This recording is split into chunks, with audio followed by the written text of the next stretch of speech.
Livre de la Genèse, chapitre 35. Dieu dit à Jacob, « Lève-toi, monte à Béthel et demeure-y. Là tu dresseras un autel au Dieu qui t'apparut lorsque tu fuyais Ésaü ton frère. » Jacob dit à sa maison et à tous ceux qui étaient avec lui, « ôtez les dieux étrangers qui sont au milieu de vous, purifiez-vous et changez de vêtements. Nous nous lèverons et nous monterons à Béthel. Là je dresserai un autel au Dieu qui m'a exaucé dans le jour de ma détresse, et qui a été avec moi pendant le voyage que j'ai fait. » Ils donnèrent à Jacob tous les dieux étrangers qui étaient entre leurs mains, et les anneaux qui étaient à leurs oreilles. Jacob les enfouit sous le térébinthe qui est près de Sichem. Ensuite, ils partirent. La terreur de Dieu se répandit sur les villes qui les entouraient, et l'on ne poursuivit point les fils de Jacob.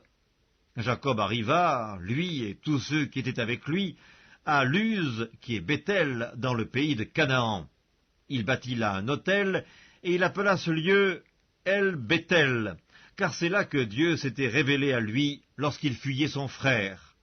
Déborah, nourrice de Rebecca, mourut, et elle fut enterrée au-dessous de Béthel, sous le chêne auquel on a donné le nom de chêne des pleurs.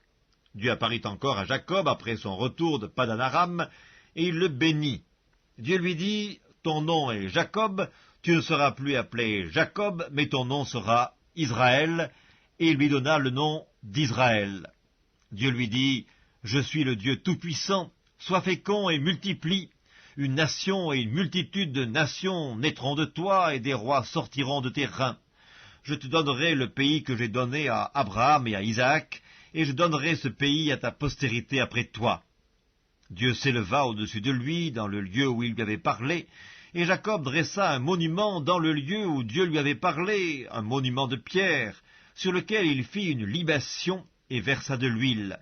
Jacob donna le nom de Béthel au lieu où Dieu lui avait parlé. Ils partirent de Béthel, et il y avait encore une certaine distance jusqu'à Ephrata lorsque Rachel accoucha.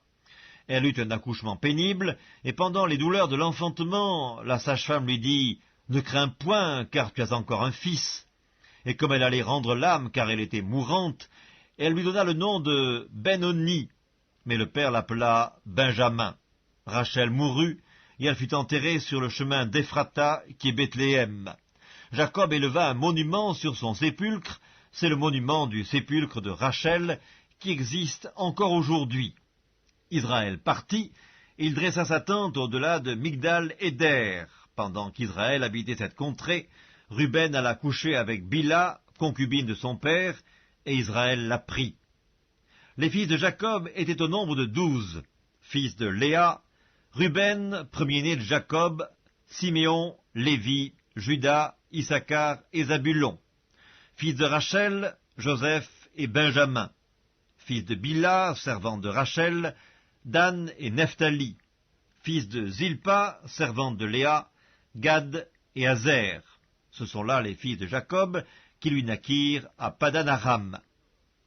Jacob arriva auprès d'Isaac son père à Mamré, à Kirjat-Arba, qui est Hébron, où avaient séjourné Abraham et Isaac.